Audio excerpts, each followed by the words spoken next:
Most people think revenge looks loud, anger, insults, dramatic exits. But with a narcissist, the most dangerous revenge doesn't make a sound. It begins the moment they stop reacting to you, the moment the arguments disappear, the moment they seem calm.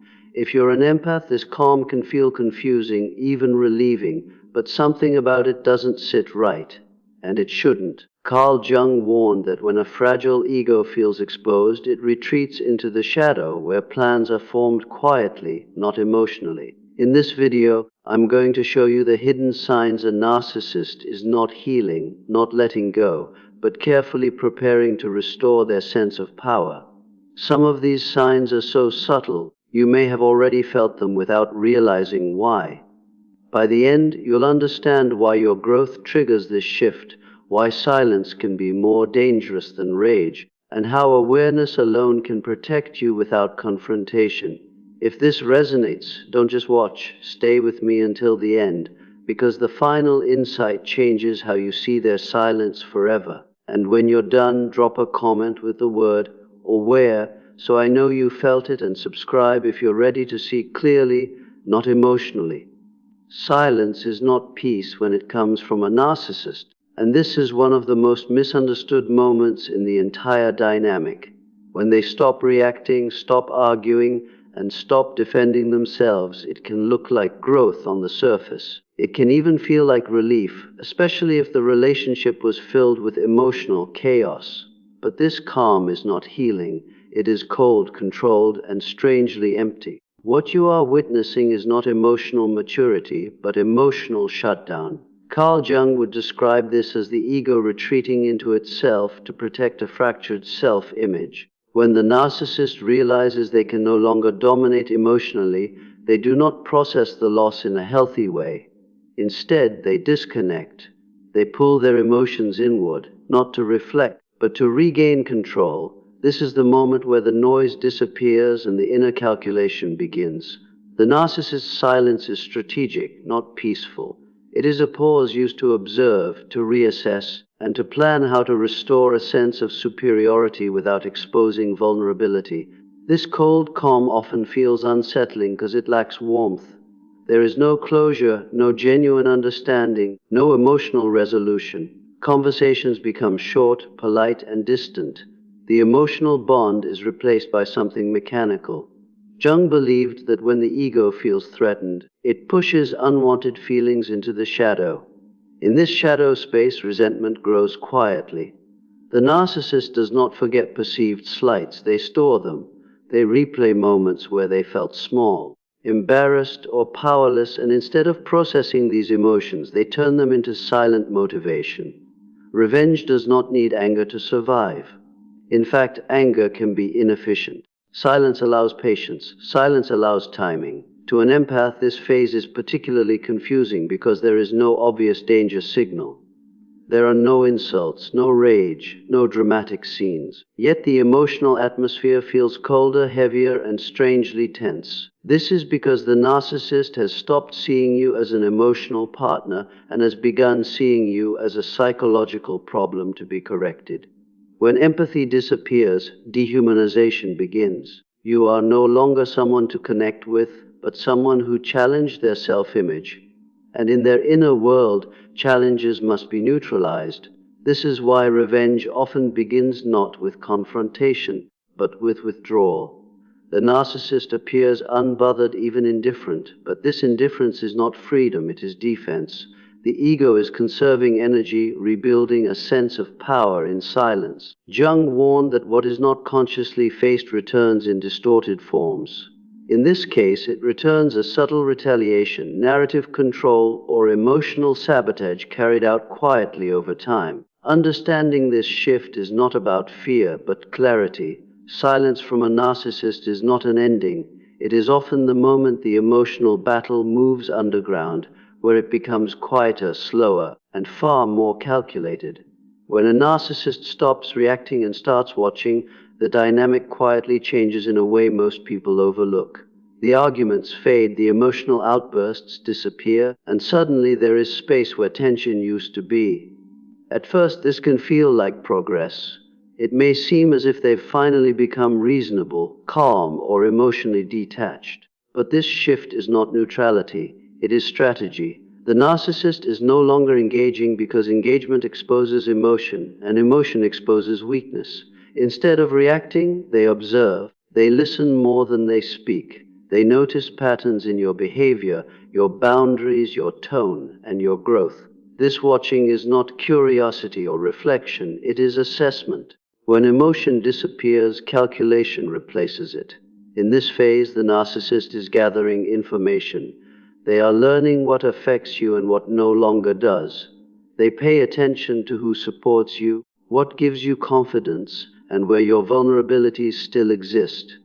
Jung would describe this as the ego stepping back to protect itself while the shadow takes the lead. The narcissist's conscious self appears calm, but the unconscious is active, working through resentment and injured pride.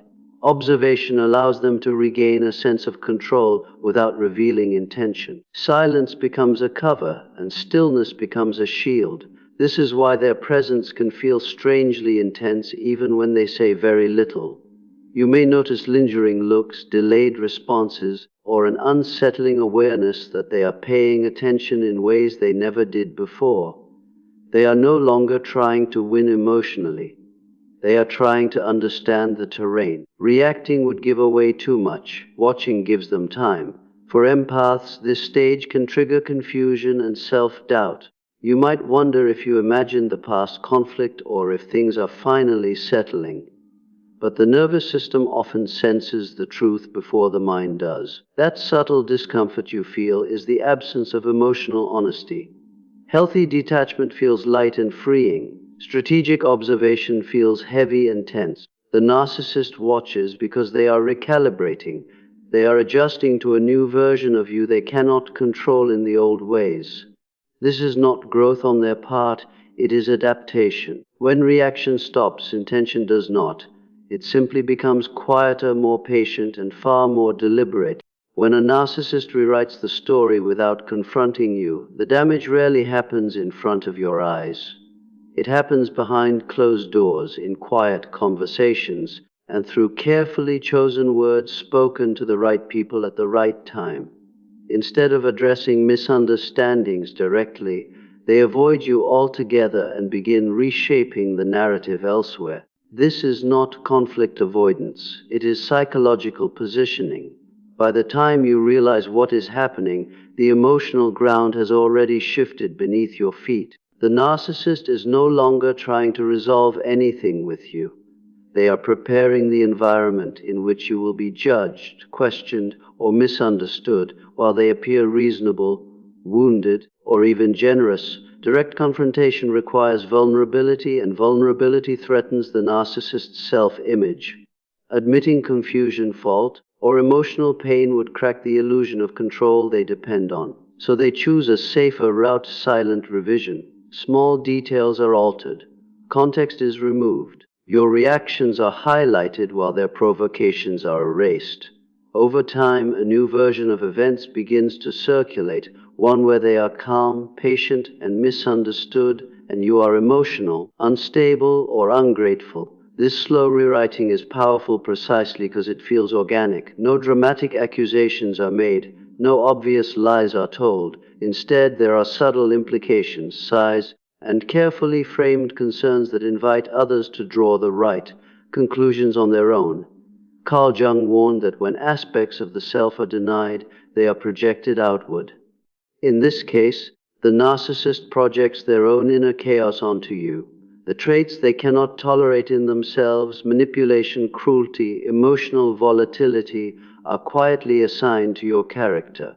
This allows them to preserve a clean self-image while discharging inner tension. The more they repeat the revised story, the more real it becomes to them.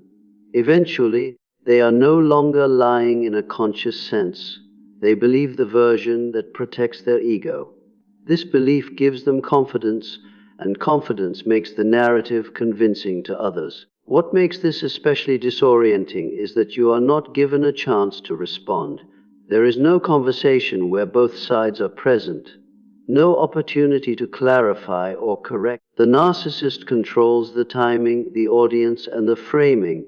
You may notice people acting differently toward you, more distant, more cautious, less open. You sense a shift but cannot pinpoint the cause. This is often the first sign that the story is being told without you in the room. And because it is being told calmly, without visible anger, it carries an air of credibility. Silence once again becomes a weapon. For empaths, this tactic is particularly painful because it violates an unspoken expectation of fairness. Empaths assume misunderstandings are addressed directly, that truth emerges through conversation. The narcissist exploits this assumption. While you are waiting for an honest discussion, they are already shaping perception. This is not impulsive behavior, it is patient and intentional. By the time confrontation seems necessary, the narcissist has already positioned themselves as the more stable party. Any attempt you make to explain yourself can then be framed as defensiveness, overreaction, or proof of the narrative they have planted. This rewriting also serves another function: it isolates you. As the narrative spreads, your social support subtly erodes. People may still be polite, but the warmth is reduced, invitations change, trust weakens. The narcissist does not need to attack you directly because the environment now does the work for them. This is why the tactic is so effective. It allows them to maintain plausible innocence while still inflicting real psychological harm. From their perspective, they are not being aggressive. They are simply sharing their experience. The damage, however, is very real. Jung's concept of the shadow helps explain why this behavior feels so unsettling. The narcissist's shadow contains shame, inadequacy, and fear of exposure. Instead of integrating these qualities, they externalize them. You become the container for what they refuse to face. By casting you in a negative light, they unconsciously cleanse themselves. The rewritten story becomes a psychological defense, a way to stabilize an inner world that feels constantly threatened. Revenge in this context is not explosive, it is corrective. They believe they are restoring balance by correcting how others see you. Over time, this process can make you question your own reality. You may replay events, wondering if you were as difficult or insensitive as implied. This self-doubt is not accidental. It is a byproduct of narrative manipulation. When your inner truth conflicts with the outer story being told about you, tension arises. Narcissists rely on this tension to regain a sense of control. If you are busy defending your character internally, you are less likely to challenge the situation externally. Understanding this pattern is not about confronting the narcissist or trying to set the record straight with everyone involved. That often plays into the narrative already established. Awareness is the first form of protection. When you recognize that the story is being rewritten without you, you can stop waiting for fairness from someone who operates strategically, not relationally. You begin to trust your lived experience rather than external validation. In doing so, you step out of the psychological trap they are setting. Rewriting the story without confrontation is not passive behavior. It is preparation. It is the quiet construction of a context where the narcissist can feel justified, supported, and superior, while you are left confused and destabilized. Once the narrative is in place, any future move they make appears reasonable, even necessary. This is why the rewriting happens first. It softens the ground before the strike, ensuring that when consequences arrive, they land on you, not on them. When your growth suddenly triggers passive resistance from a narcissist, the shift can feel confusing because nothing obvious happens. There is no direct criticism, no open attack, no clear conflict. On the surface, things may even appear calm or polite. Yet beneath that calm, something changes. The atmosphere tightens. Support disappears. Encouragement turns into silence. This is the moment your confidence begins to threaten something fragile inside them. Your growth does not inspire them, it destabilizes them. And instead of confronting that discomfort honestly, they respond with subtle undermining. Carl Jung described this reaction as shadow envy. The quiet resentment that forms when someone is confronted with qualities they lack but desperately want to believe they possess. Narcissists rely on a carefully constructed self-image. They need to feel superior, admired, or at least in control. When you begin to grow emotionally, psychologically, spiritually, or even socially, you disrupt that image. Your confidence becomes a mirror, and what it reflects back to them is not flattering. It highlights insecurity, stagnation, or dependence they would rather not see. Because direct criticism would reveal jealousy, they choose a safer route. They resist you passively. They offer half support. They change the subject when you speak about progress. They minimize achievements with neutral phrases that sound harmless but feel hollow. Nothing they say is openly cruel, yet nothing feels genuinely affirming either. Jung believed the shadow contains everything the ego refuses to acknowledge. In the narcissist's shadow lives envy, inadequacy, and fear of being surpassed. When you embody growth, those shadow traits are activated. Instead of integrating them, the narcissist projects them outward. They begin to see your confidence as arrogance, your independence as coldness, your boundaries as rejection. This projection allows them to maintain a sense of moral or emotional superiority without facing their own lack of development. Passive resistance becomes the expression of this inner conflict. It is how resentment leaks out without exposing vulnerability. You may notice this resistance in small, deniable behaviors. They stop celebrating your wins. They forget important moments. They subtly redirect attention back to themselves.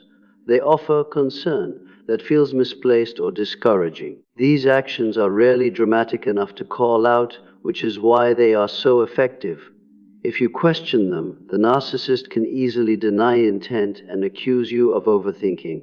Meanwhile, the emotional impact accumulates. Your excitement dims, your confidence begins to hesitate. You start questioning whether your growth is creating distance or discomfort, even though growth is natural and healthy.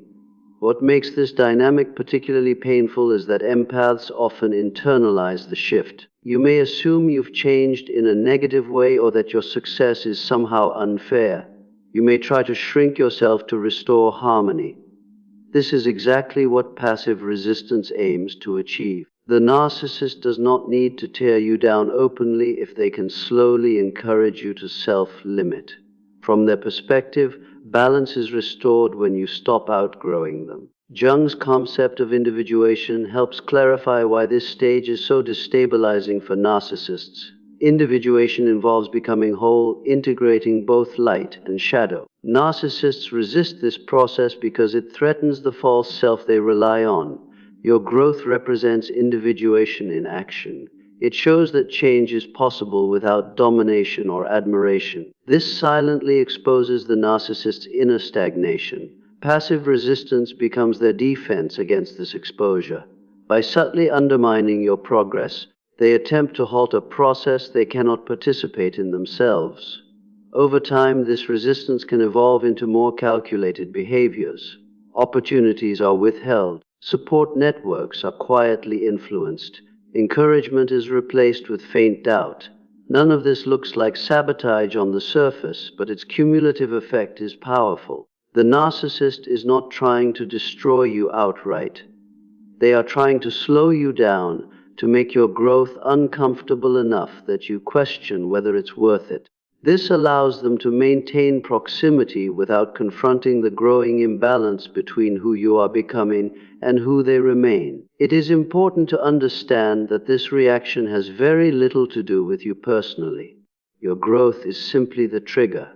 The real conflict exists entirely within them. Shadow envy is painful because it forces awareness of lack. Rather than transforming that pain into motivation or humility, the narcissist externalizes it. They attempt to neutralize the discomfort by diminishing its source. This is why your progress feels strangely unsupported even when there is no obvious hostility. Recognizing passive resistance requires trusting your emotional experience rather than waiting for clear evidence. If support consistently disappears when you thrive, if enthusiasm is met with silence, if your confidence is subtly reframed as a problem, These are not coincidences. They are signals. Awareness allows you to stop negotiating your growth for acceptance. You no longer need validation from someone whose identity depends on your limitation. Your growth is not the issue. It is the revelation. It reveals who can walk beside you and who can only tolerate you when you remain small. Passive resistance is the narcissist's way of asking you, without words, to return to a version of yourself that made them comfortable. Choosing not to comply is not cruelty, it is self-respect. And in Jungian terms, it is the moment you continue individuation, even when it disrupts the fragile balance of someone else's shadow. When a narcissist collects emotional evidence from the past, it rarely looks obvious in the moment. There is no notebook, no visible record, no clear sign that anything is being stored. Yet internally, they are archiving. Old conversations, emotional reactions, vulnerable confessions, and past mistakes are carefully preserved in their memory, not to understand you, not to grow, but to use later. The narcissist does not store pain in order to heal from it. They store pain the way a strategist stores ammunition, quietly, patiently, and with intent. In healthy relationships, the past is processed and then released. Hurt is discussed, resolved, and allowed to fade. For a narcissist, however, unresolved pain becomes a resource. Every time they felt embarrassed, challenged, or emotionally exposed, that moment was marked. It may have seemed forgiven, it may have been brushed off or minimized at the time, but forgiveness for a narcissist is often performative. Internally, nothing is erased, everything is saved. Jung would say that what is not consciously integrated becomes part of the shadow. In the narcissist's shadow, past injuries are not lessons, they are leverage. This is why conflicts with narcissists often feel circular. You may think an issue is resolved, only to have it resurface months or even years later in a completely different context. Suddenly, something you said long ago is brought up as proof of your character. A reaction you had during a painful moment becomes evidence of who you really are. These moments are not recalled randomly. They are retrieved when the narcissist feels threatened, diminished, or outpaced. The past becomes a tool to rebalance power in the present. What makes this behavior particularly damaging is the selective way the narcissist remembers. Context is stripped away. Your intentions are ignored. Your growth since that moment is erased. Only the part that supports their narrative remains. Jung described projection as the act of assigning one's own disowned traits to another. When narcissists weaponize the past, they often project their own instability, manipulation, or emotional volatility onto you. The archived memory becomes proof that justifies their resentment and future actions. For empaths, this tactic is deeply destabilizing. Empaths tend to be emotionally transparent. They speak openly when hurt. They admit mistakes. They trust that vulnerability leads to understanding. Narcissists exploit this openness. Every vulnerable moment becomes something that can later be reframed as weakness, guilt, or wrongdoing. This creates an uneven dynamic where honesty is punished and emotional openness becomes dangerous. Over time, you may find yourself becoming more guarded, less expressive, unsure of what might be used against you later. The narcissist's relationship with the past is not linear. It is strategic. They revisit old wounds not because they still hurt, but because they still serve a purpose. Pain is preserved in its raw form so it can be reactivated when needed. This is why they may seem calm for long periods, and then suddenly unleash a detailed recollection of past events during moments of conflict. What appears impulsive is often rehearsed internally many times. They have been waiting for the right moment. This behavior is rooted in the narcissist's inability to tolerate vulnerability. To admit that past pain has been healed would require acknowledging emotional dependence or loss. Instead, they convert pain into power. By holding onto emotional evidence, they maintain a sense of moral superiority. They can always position themselves as the injured party, even when they are the one causing harm. The archive becomes a shield against accountability. If challenged, they can always point backward instead of inward. Jung warned that an inflated ego is often built on unprocessed wounds. The narcissist's ego depends on the belief that they are justified, wronged, or misunderstood. Emotional evidence supports this belief. It allows them to avoid self-reflection by staying focused on your alleged failures. In this way, the past becomes a distraction from their own inner emptiness. They are not interested in resolution because resolution would dissolve the narrative they rely on. This tactic also creates long-term psychological confusion. When past moments are constantly resurrected, time collapses. You are never allowed to fully move forward. You are always answering for a version of yourself that no longer exists. This erodes your sense of identity and progress. You may begin to feel trapped in an outdated image of who you were during your most vulnerable moments. This is not accidental. It keeps you psychologically anchored to a position of defense. Understanding this pattern changes how you interpret their behavior. When a narcissist brings up old pain, it is not because they are still hurting. It is because they are losing control in the present. The archive is activated when their ego feels threatened. This awareness allows you to stop engaging in endless explanations. You no longer need to relitigate the past with someone who never intended to heal from it. Emotional evidence loses power when you recognize it for what it is, a tool, not truth. Your past vulnerability does not define you. Your mistakes do not justify manipulation.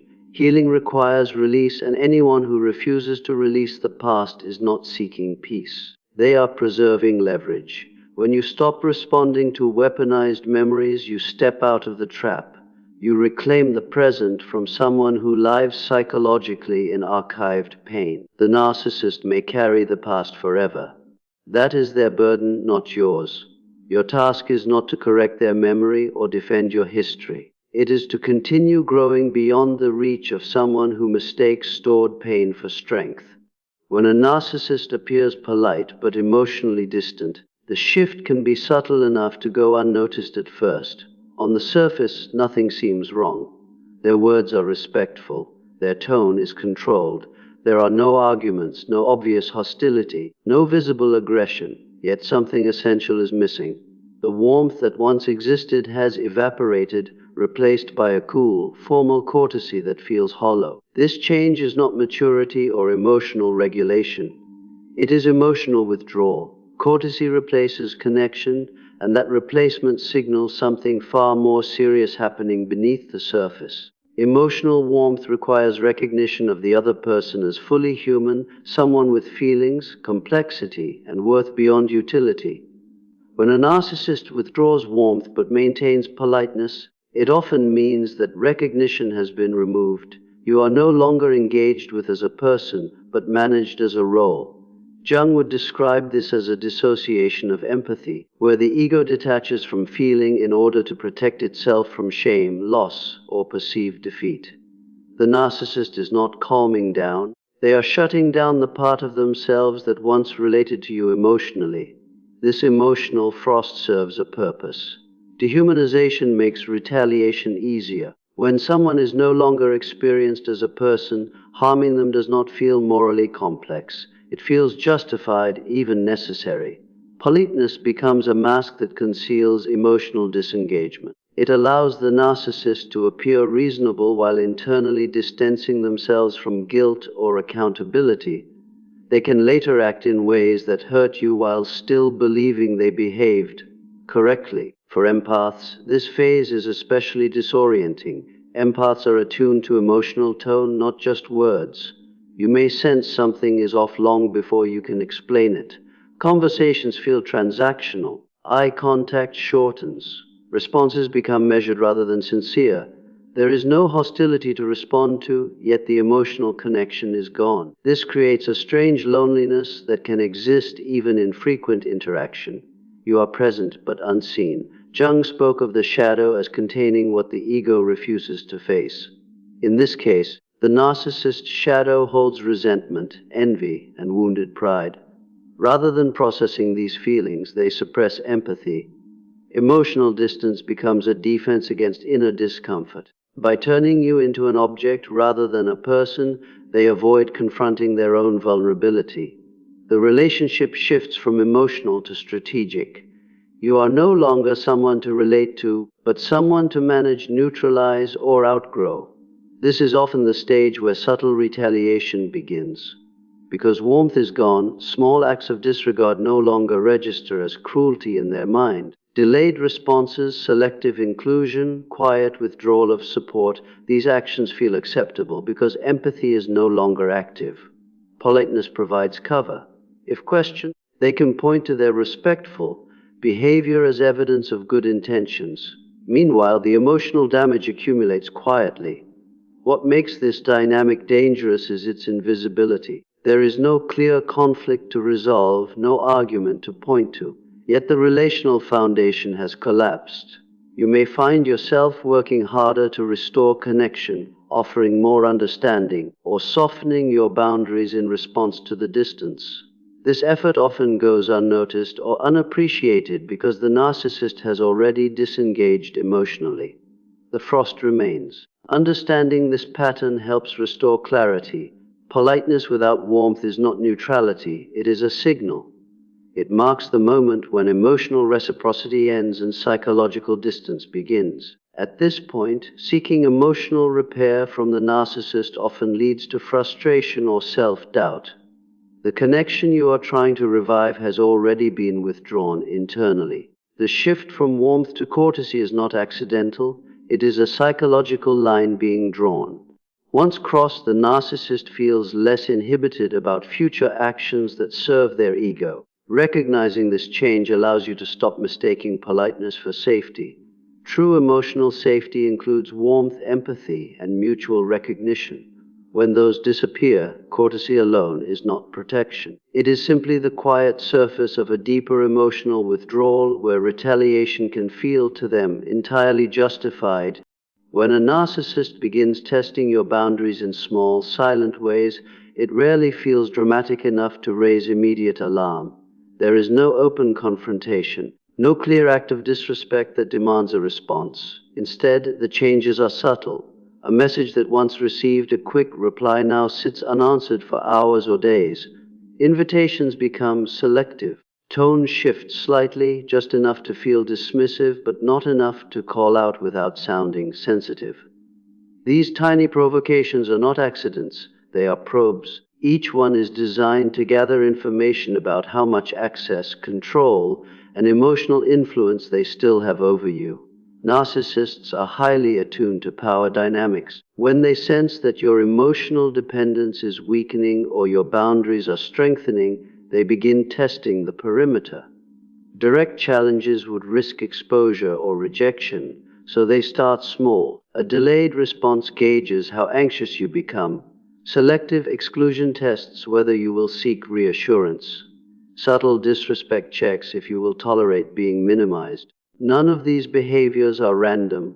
They are deliberate signals sent quietly, allowing the narcissist to retreat if challenged or advance if permitted. Carl Jung's concept of the ego and shadow helps explain this behavior. When the narcissist's ego feels threatened, the shadow becomes active. Resentment, fear of abandonment, and the need for control move underground. Instead of expressing these feelings openly, they are acted out indirectly. Boundary testing allows the narcissist to release inner tension without appearing aggressive. If you respond emotionally, they regain a sense of power. If you remain silent, they may escalate. The probing continues until they find the point where your resistance weakens. For empaths, these tests can be particularly confusing. Empaths tend to give the benefit of the doubt. They assume misunderstandings, business, or emotional fatigue. This generosity is often exploited. By the time a pattern becomes clear, the behavior has already normalized. What once felt unacceptable now feels familiar.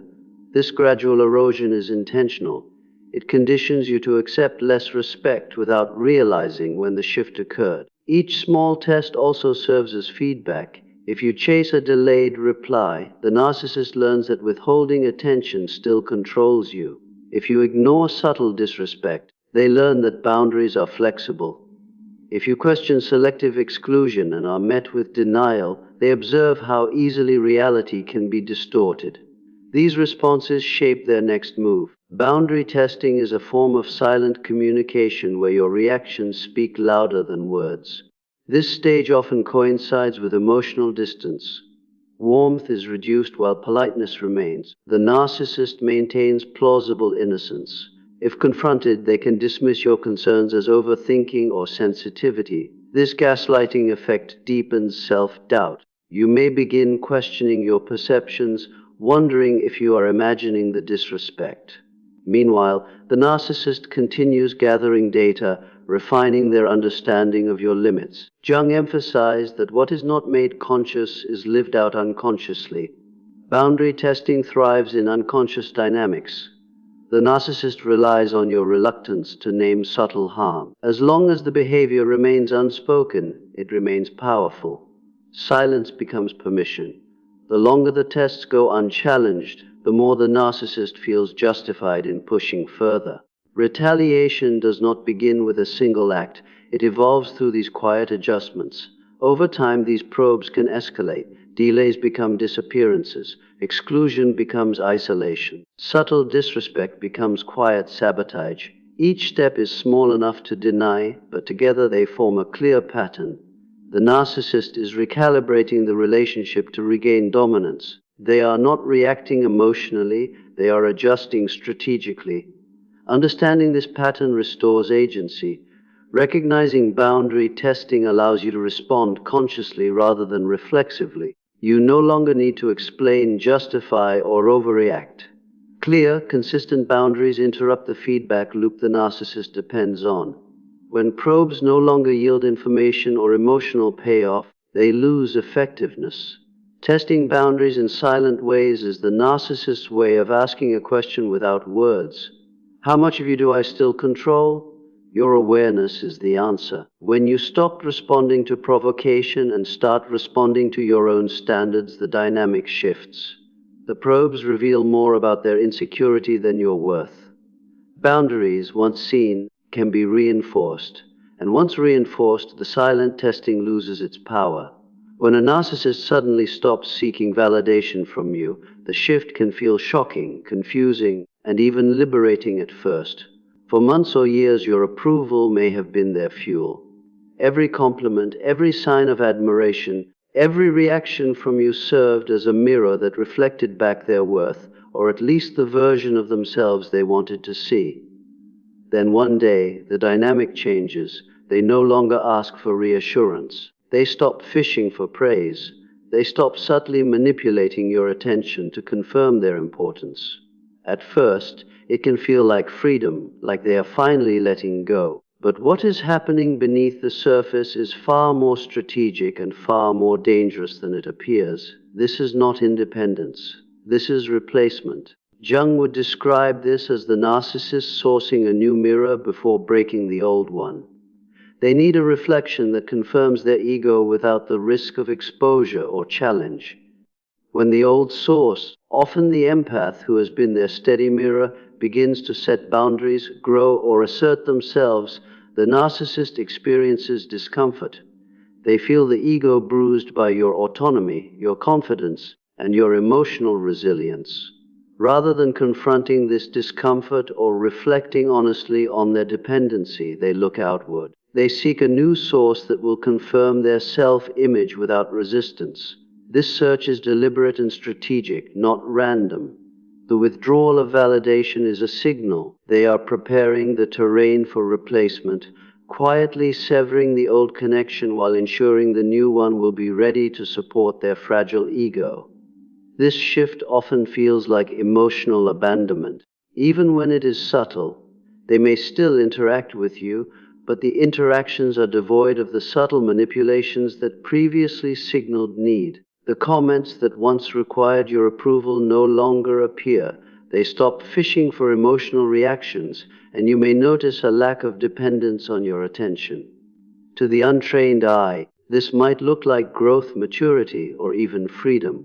But the context matters when the change coincides with increased emotional distance, strategic observation, or subtle undermining. It is rarely innocent. Instead, it is a calculated step in maintaining control over their narrative and their sense of superiority. This behavior also exposes a deeper pattern of narcissistic thinking. They cannot tolerate being dependent on someone who is no longer malleable or controllable. Validation is only valuable if it reinforces their ego. When you start reflecting something unflattering, your independence, your confidence, your unwillingness to comply, the old mirror no longer serves its purpose. At this point, they must find a new source, someone who will provide affirmation without challenging them. In Jungian terms, this is the ego protecting itself by projecting its needs onto a more accommodating object. The old empath is no longer useful because they see too much, feel too deeply, or refuse to act as a mirror for the distorted self-image the narcissist craves. For empaths, this can feel like betrayal. You may wonder why the person who once sought your attention, admiration, and approval suddenly seems indifferent. But the truth is that the narcissist has not evolved emotionally. They have simply redirected the source of their ego reinforcement. The withdrawal is not about you personally. It is about the narcissist's need for reflection that serves their purposes without exposing their fragility.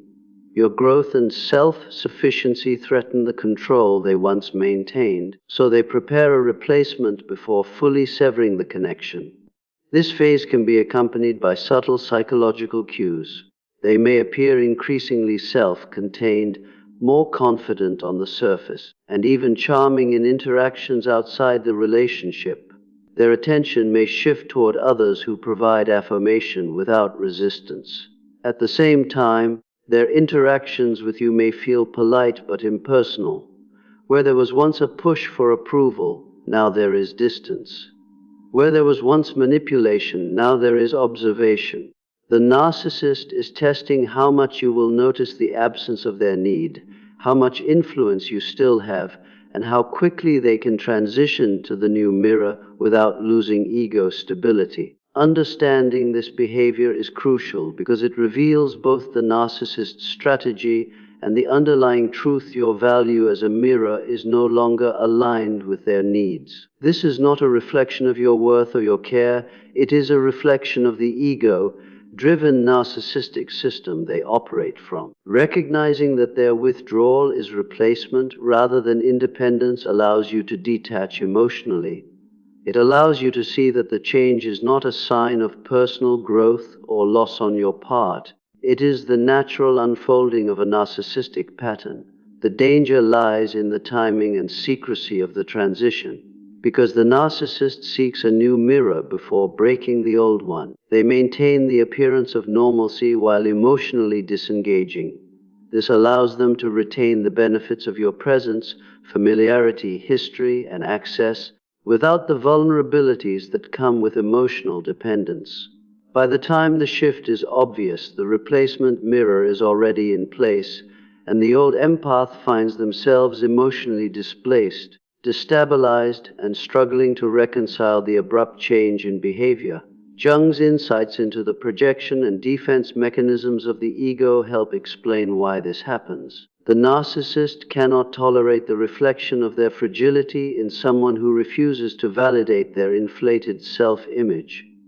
Sourcing a new mirror is a protective measure. It preserves the ego's illusion of control and superiority while quietly preparing for the eventual severing of ties with the old source. This calculated behavior is what makes the withdrawal of validation feel so sudden and confusing. What seems like independence is actually a carefully orchestrated strategy to maintain ego stability and avoid confrontation. For anyone experiencing this dynamic, the key insight is awareness. When validation stops suddenly, it is not a neutral act. It is a signal that the narcissist is preparing for transition, looking for a reflection that will support their ego without resistance. Recognizing this pattern allows you to detach from the illusion that the change reflects your inadequacy or failure. Instead, it highlights the narcissist's dependence on external mirrors for self-worth, their inability to confront internal discomfort, and their strategic manipulation of relationships. By understanding this, you can protect yourself emotionally, maintain your growth, and avoid being caught in the silent replacement that the narcissist has been preparing all along. In the end, their sudden stop of validation is less about you and more about their psychological survival. Your independence, confidence, and clarity reveal what they cannot face within themselves. Sourcing a new mirror before breaking the old one is a step in maintaining control, minimizing risk, and ensuring the ego remains intact. For empaths and those who care deeply, recognizing this pattern is the first step toward emotional liberation. It is the moment when you understand that your value is inherent, not dependent on being anyone's mirror, and that the narcissist's strategies reflect their own shadow, not your reality. When a narcissist's empathy vanishes at key emotional moments, the experience can be profoundly disorienting. You may find yourself reaching out during times of vulnerability, sharing pain, expressing fear, or asking for support, only to encounter a cold, blank response. Where there was once attentiveness, understanding, and reassurance, there is nothing. No reflection of your feelings, no comforting words, no acknowledgement of your inner experience. It is as if you are speaking into a void. For empaths, this sudden absence of empathy is particularly jarring because it defies the natural expectation that emotional disclosure will elicit care, concern, or at least recognition. But for the narcissist, this withdrawal is deliberate and it serves a very specific psychological function. Empathy in a narcissist is transactional. It is given when it benefits the ego, when it enhances their self-image, or when it provides leverage over another person. When they are emotionally invested in appearing compassionate, they are essentially seeking admiration, control, or moral superiority. However, when an empath shows genuine vulnerability, it exposes a facet of the relationship that the narcissist cannot tolerate: your emotional truth, independence, and capacity to feel deeply. This threatens the carefully constructed ego they rely on. Rather than facing this truth, the narcissist detaches internally, shutting down their capacity for empathy precisely at the moment it is most needed. Jung would describe this as a retreat into the shadow, where unacknowledged fear, envy, and inadequacy dominate. The empathetic self is suppressed to protect the fragile ego from confronting the disparity between their self-image and reality. This emotional blankness is rarely accidental. It often appears at critical junctures, when you are sharing your pain, celebrating a personal victory, or expressing needs that challenge their control. Their withdrawal serves multiple purposes. First, it dehumanizes you in subtle but effective ways. By failing to respond emotionally, they send the implicit message that your feelings are irrelevant, unimportant, or even inconvenient. This emotional frost erodes connection over time, making it easier for them to rationalize future acts of manipulation or retaliation. When you are no longer experienced as a fully feeling person, harming you becomes psychologically permissible. This is why the vanishing of empathy often precedes more calculated forms of control or revenge. It sets the stage for retaliation without moral conflict. Second, the withdrawal acts as a mirror to your growth and strength. Vulnerability is inherently powerful. By exposing your emotions, you assert the right to exist authentically, and this can highlight the narcissist's inability to do the same. In that sense, your openness threatens them. They cannot respond in a way that is genuinely supportive without risking exposure of their limitations. Detachment becomes a protective mechanism. By going emotionally blank, they preserve the illusion of superiority and maintain psychological equilibrium. What feels like abandonment is, in reality, a defensive strategy. The narcissist is not learning to be independent. They are learning to disengage strategically. For empaths, the effect of this behavior is layered and insidious. On one level, it creates confusion and self-doubt. You wonder why someone who once responded with warmth now seems indifferent. You replay interactions in your mind, questioning whether you overreacted or misread the situation. On another level, it produces subtle emotional conditioning. Each experience of withdrawal teaches you to temper your vulnerability, to second-guess sharing, and to adjust your expectations. This is precisely the outcome the narcissist desires.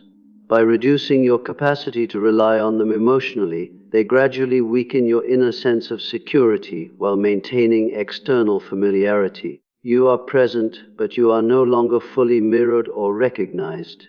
The vanishing of empathy also signals a deeper psychological pattern, the internal detachment that precedes retaliation. When empathy disappears, the narcissist's inner world has shifted from emotional engagement to calculation. They are no longer concerned with connection, understanding, or shared meaning. They are concerned with strategy, self-preservation, and restoring balance in their favor. This detachment allows them to consider actions that would be unconscionable under normal circumstances, including manipulation, exploitation, or psychological sabotage. The absence of empathy creates moral distance, providing justification in their mind for behaviors that might otherwise induce guilt or shame. Timing is critical in this pattern.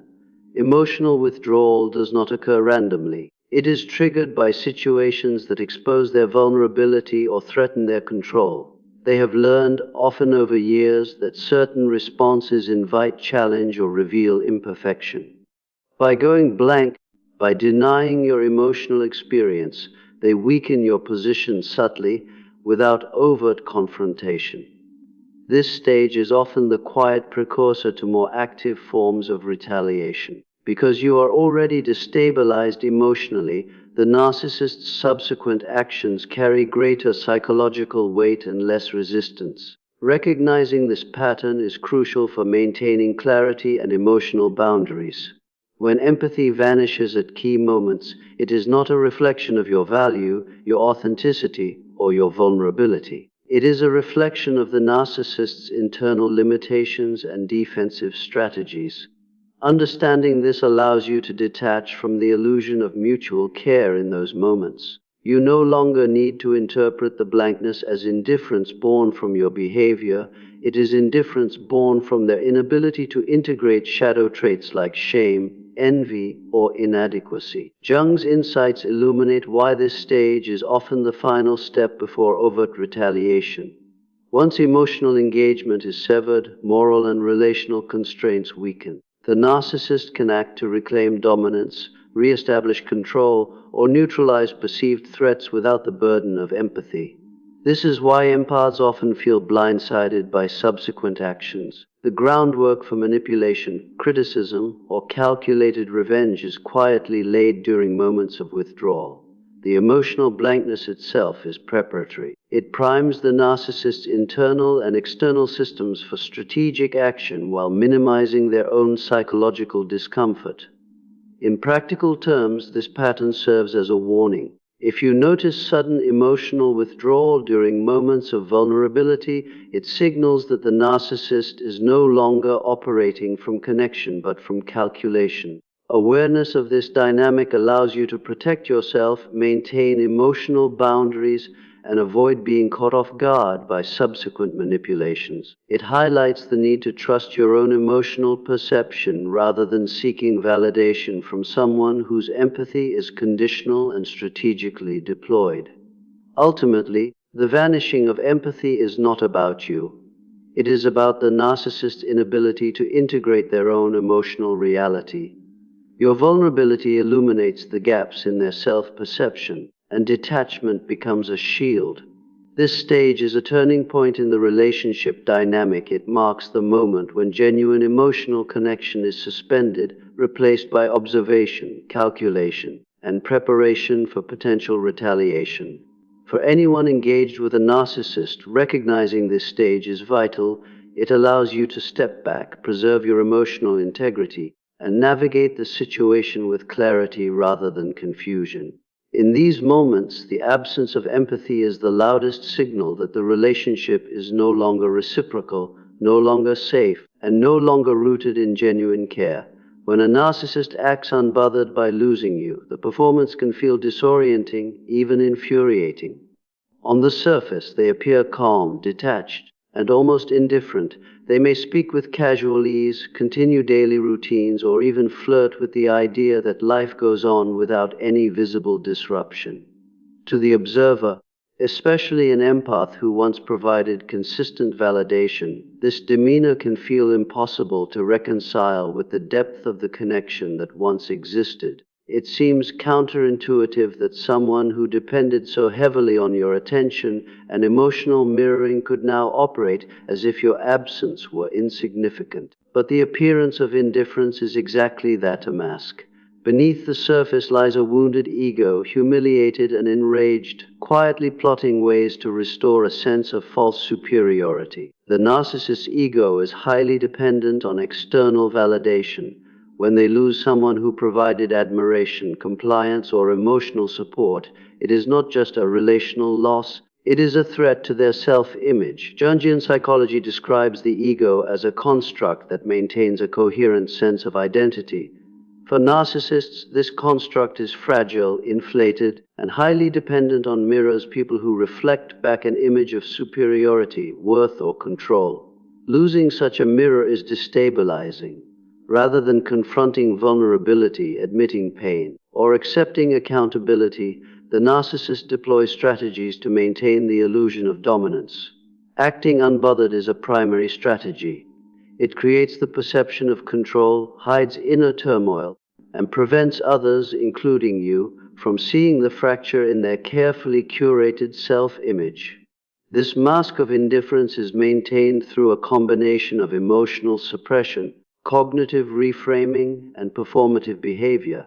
The narcissist suppresses feelings of hurt, fear, and humiliation. They cognitively reframe the loss as inconsequential, rationalizing that the person leaving was unworthy, too sensitive, or too weak.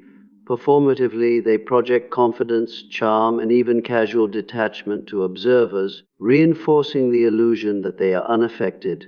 In reality, the ego is bruised. Humiliation simmers beneath the surface, fueled by wounded pride and the realization that they no longer hold exclusive power over your emotions. This inner conflict is uncomfortable and intolerable, which is why it is often converted into calculated behavior rather than openly acknowledged emotion. Revenge emerges as a way to restore perceived superiority.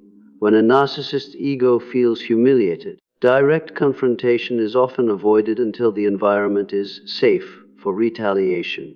Before acting, they assess, plan, and strategize.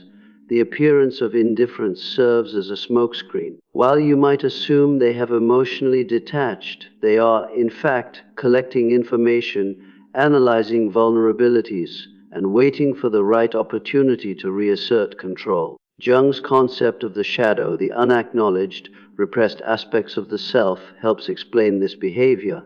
The shadow in narcissists often contains envy, rage, and resentment toward others who expose their inadequacies. When wounded, these shadow elements are activated. The seemingly calm exterior conceals an internal storm of frustration and a need to reestablish dominance through manipulation or retaliation. For empaths, the effect of this mask is particularly destabilizing. Empaths are highly attuned to emotional nuances and rely on cues from others to gauge relational safety. When a narcissist acts unbothered, it disrupts expectations. You may assume that emotional detachment signals acceptance or resolution, but this interpretation is misleading. Your growth, departure, or independence may not be acknowledged because it threatens the narcissist's fragile ego.